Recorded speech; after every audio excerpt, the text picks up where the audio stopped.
Hello, everybody. My name is Sil the DM, bringing you our session recap for the week of Christmas for our Sands of Calimare campaign, uh, titled The Party Gets Cursed. We were down a player for a lot of this session, and down two players for the final half of the session. So there's a few things that I would have done differently had we had the full group with us. But for the most part, this entire session was more of a shopping spree.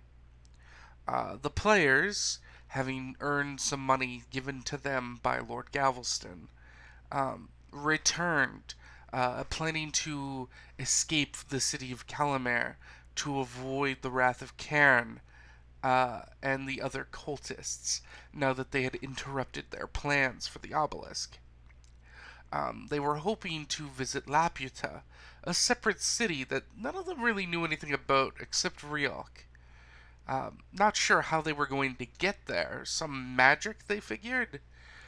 They decided to take the day and a cruise, just sort of acquire supplies.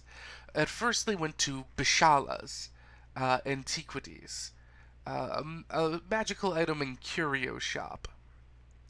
Here, the group purchased several things. Riok purchased a sentinel shield. Uh, Nixandra purchased an arcane focus, a rod made out of the claw of a young red dragon. And Moors purchased a cursed sword named Fangwire. Fangwire is this black-bladed, curved bastard sword that has this sort of red decal to it and a red mist that goes along the black blade. It's a sword that allows him to gain temporary hit points whenever he rolls an even number, but lose health whenever he rolls an odd number. And the sword is also just a better sword in terms of magic. And of course, if he could find a way to lift the curse, who knows what the item could do. With all of this going on, and a few other smaller purchases being made, Kieran also spoke to Bishala, the elf who runs the store, and determined that there was another cursed item in her shop, a ring that she wanted the curse to be lifted. And she offered to help Kieran acquire something Kieran wanted. I believe it was a ring of X-ray vision. If Kieran would find a way to break the curse on the ring. Bishala knew the materials required to break the curse, but did not possess the means to do it. At least not easily. Those means being the blood of either a fairly powerful fiend or celestial, as well as a chunk of ever ice, which is a form of magically infused ice, often used by frost giants and white dragons to make their lairs. Having completed their business at Bishala's, the group departed, upon which, thanks to some nonsensical stealth rolls, Moores discovered that the prostitute from the trade dens was still looking for him and had wandered this far into the Grand Bazaar. So he took off to the air hiding, and Ryok jumped onto him for some reason, splitting the party. Excuse me. At which point, the two Kitsune, Nixandra, and Blair decided to go visit the apothecary and see Xinjiao, the Kitsune doctor.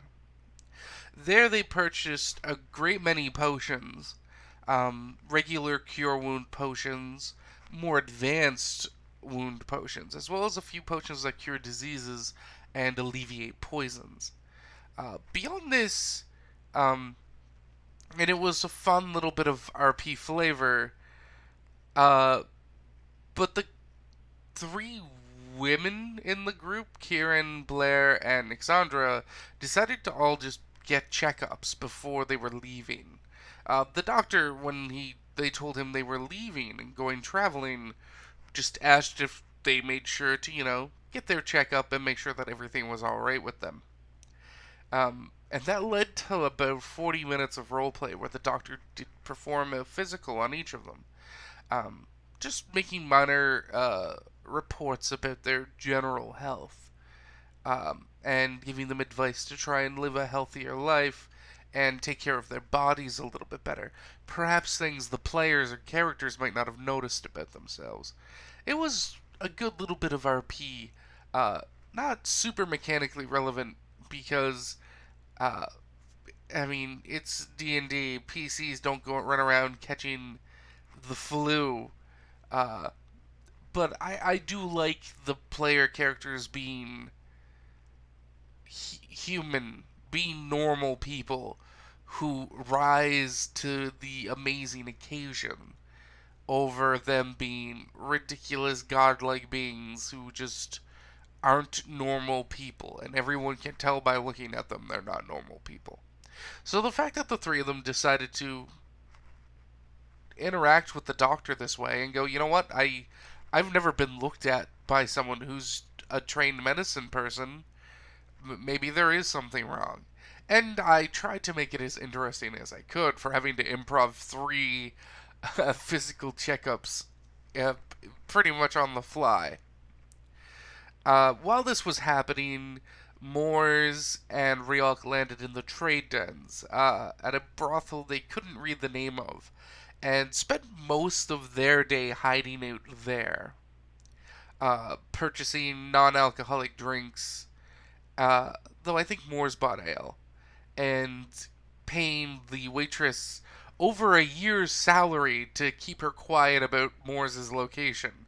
Um, which uh, prompted the woman to go take a sabbatical from work during her shift, since she just made a year's worth of her income just by saying she wouldn't tell the prostitute where Moore's was. The other group um, continued onward, moving away.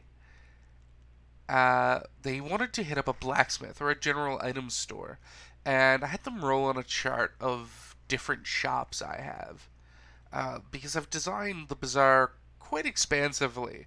But where individual buildings are, except for a few of them, I left up to random chance. And they ended up coming across a place called Black Glass, a large forge sort of built into the ground, that's sort of 5 or 10 feet lowered than the other buildings around it. And you actually had to go down a few steps to get down to be level with the doors. And inside, they found these beautiful, stunning, lifelike glass sculptures, refracting the light from outside in this sort of beautiful rainbow and the heat of a still working forge. Behind the main counter, they could see weapons and armor and other materials, as well as a half orc who was busy working the forge and blowing glass. They all took a little bit of time here, and discovered a few interesting things. Um, at one point, an NPC in the room asked the half orc about a particular item, and he pulled out this heavy set lens. Uh, and when the woman inquired about the price, he told her, and she left, unfortunately not able to afford it. And Alexandra, curious by this, asked about the item. And he pulled it out and explained it as a void lens, a sort of magical lens that, if looked through and focused on, could allow you to read someone's surface level thoughts, or get an image of their passions or what they're thinking about, which seemed really interesting, but it was very expensive.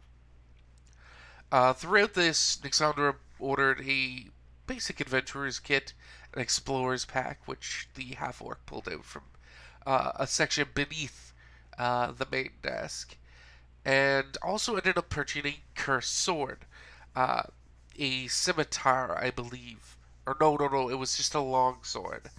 And for all intents and purposes, it looks like a regular longsword.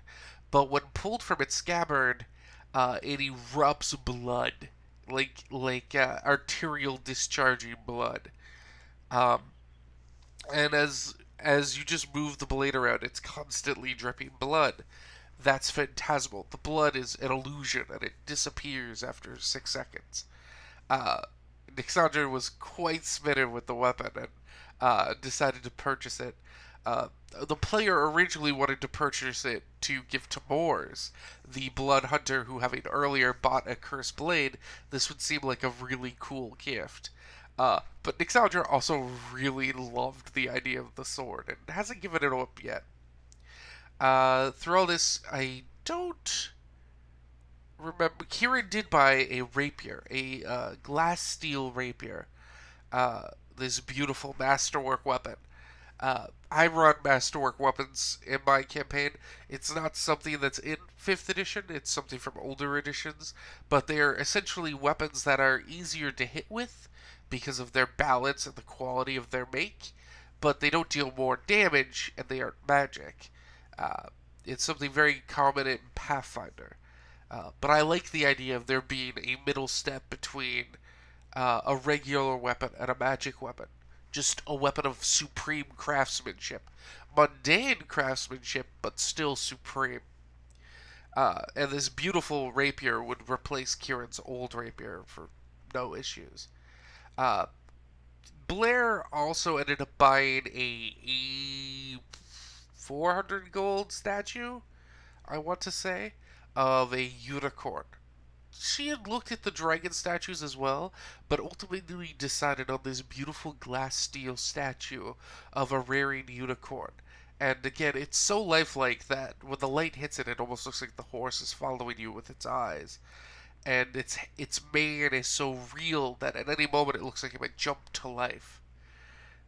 They discovered that the half orc, does custom work for 800 gold, and though he doesn't know when he'd return, Aesir ordered a statue in the shape of his father, the dragon, who adopted him. At which point, it was getting closer to evening, and I believe the two groups decided to meet up at the chasm, a large tear that runs through the center of the bazaar, which has its own buildings and structures. Heading down, they discovered an odd shop with these floating hedrons of different colored lights. Um, and they discovered it was called Blister Canyon, which sounded almost like the place where Ryok was supposed to meet his cousin. Oh my poor throat. I'm very sorry. Maybe some water will help. Oh god, no, it didn't. Oh no, what have I done? Oh, meat. I think that's better. Upon reaching Blister Canyon, they met the Oread Vale, who ran the shop. This uh, Oread is a Pathfinder race, comparable to 5e would be an Earth Genasi. Um, I don't I don't really care for the Genasi. I prefer the Oread, Sylph, Nereid, and Ifrit from Pathfinder. I just find the design uh, more interesting. Also, I just don't particularly enjoy the fact that the Genasis and the Oreads and all those are normally human in definition, half human, half elemental kind of deal. Um, I don't think I like that description. I know it was that way in Pathfinder for the Sylph, at least.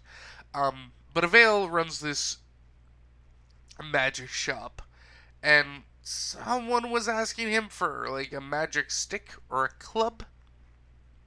I think either Ryok was asking for a club or a quarterstaff, to which Avail was like, "Well, I have a wand, but you could use that as a club, but only against something really small, I'd imagine." However, they did find that he had several magic items, most notably a set of boots of speed, which had Blair extremely interested, but Blair no longer had the money for them. So a few of the others pooled money together for Blair to purchase the boots. So at this point, it was getting late, and the owner seemed to want to shut the shop down. And they let on that they were supposed to meet a friend here named Esteval. And he was like, "Oh, you're. Oh, okay. I didn't realize you were the ones here to meet Esteval. Then, of course, you can stay, but I need to lock up." Um, they didn't really pester him too much about stuff like this. They spoke a little bit to each other, and learned a few things. And eventually Esteval arrived and thanked Vale for always being such a good friend. However, the party had been spending a lot of coin today, and they had learned earlier that the cultists were specifically targeting people who purchased a lot of magical gear. Though I believe only Riok knew this information and didn't share it with anyone, and, well, forgot it, because Riok's player just tends to. I don't know. I like Riok's player quite a lot, Riley. If you're watching this, I'm a fan of you. You're a fun player, but I don't know if it's just ADHD or inattentiveness. But they tend to forget things a lot, which is fair as someone who is riddled with ADHD myself. I get it. Uh, but it causes issues for the party sometimes. Uh, and so while Esteval was performing this ritual to summon something called the Bifrost, uh, the cultists arrived at the place of business, demanding to be let in on the authority of the High Czar, believing that there were tre- treasonous conspirators within the walls of the Blister Canyon. Um, Now, this is one of those situations where if we weren't two players down, uh, I probably would have had the cultists get in, and either there be a protracted fight, or a quick skirmish, or something might have happened, and the players might not have left the city. I don't normally run sessions if two players are missing, but Kieran had sort of bailed out halfway through the session, and everyone else was still there, so it felt kind of, rude to go, "Oh, well, Kieran's leaving, and Acer couldn't come today because of their holiday vacation with their family, so I guess we're just not going to play anymore today." Uh, so we continued the session, but now we're in a position where two of the PCs aren't there to control themselves. So if I put them in a fight that's going to challenge the group, it might seem overwhelming when they're two players down. And I tried to keep my fights relatively fair, unless there's a reason the fight should be a stomp. But narratively, the generic cultists, the general members who fill out the cultist ranks, are only so strong in this area. And while they can definitely give the party a run for their money, as we saw in the obelisk, uh, putting them a large number again, the number that I had planned against them, uh, in this situation would have probably been seen as a little unfair. And I would have definitely just prevented them from going to Laputa. Whereas the original goal of the fight would have been to cause tension and cause a potential to miss the jump to Laputa, but not guarantee it. And you could say we'll just reduce the number of cultists. It doesn't really make sense for them to not send a force this strong, especially when they know that this is a group that spent the day purchasing many magical items.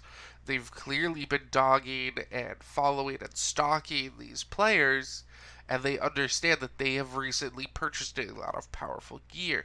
If the cultists are specifically attacking people buying a lot of magical items or spending a lot of coin in the city, they are going to send enough force that, what, if they bought something really powerful, there's a chance the cultists would still be able to handle them.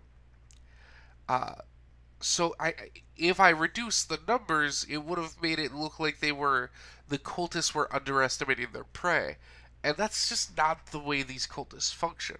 They have intelligent leadership. They're not stupid. They're not mind controlled minions.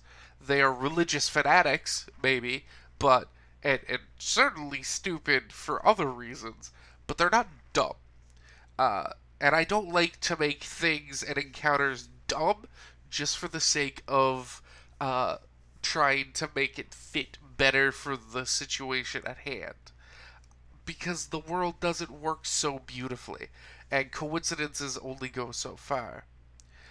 So sadly, I didn't get to provide the risk of them staying in Calimare, uh, which I begrudgingly just accepted was going to happen.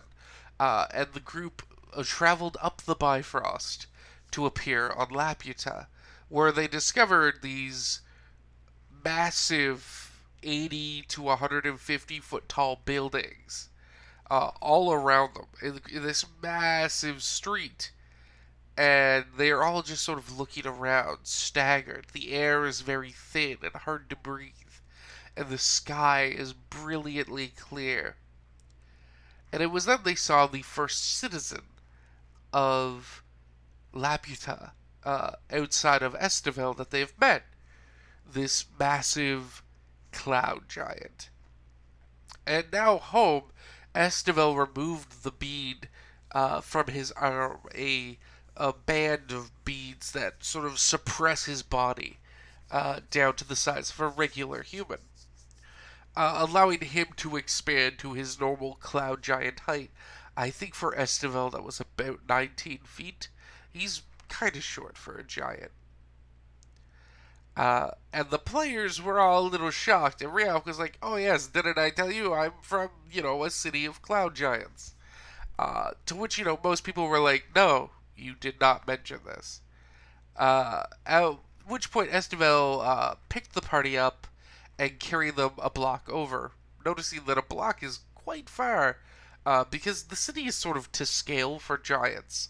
So, what would normally be a city block in terms of just raw dimensions is the same here, just increase the size of those dimensions to match, 20, 24-foot tall humanoids.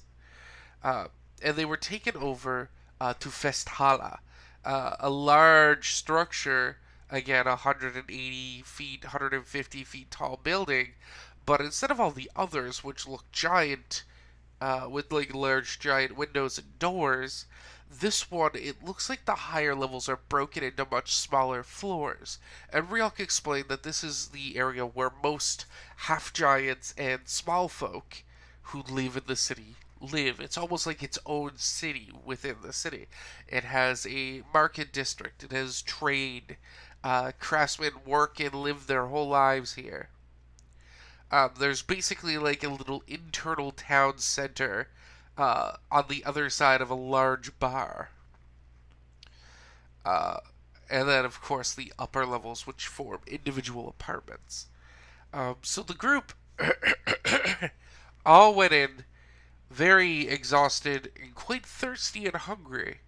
And that's where we ended the session. Not too much happened, but the party did manage to pick up 3 different cursed items: Fagwire, the bleeding sword, and Kieran getting that ring, which they learned that if you put it on, one, you couldn't take it off, and two, it would slowly shrink your body until you just ceased to exist. So hopefully none of them decide to ever put that ring on. And that's it. Hopefully, in the next session, we'll have all our players for the whole length of the session, and we'll be able to really explore La Puta and uh, its NPCs, and Ryok will hopefully be able to interact with their adopted family again. I want to thank everyone for coming by. If you have any questions about my campaign or different rules or things I do in my sessions, please leave them in the comments below. Hit the like button, hit subscribe, and if you enjoy the content of my campaign, share them with your friends. Still out.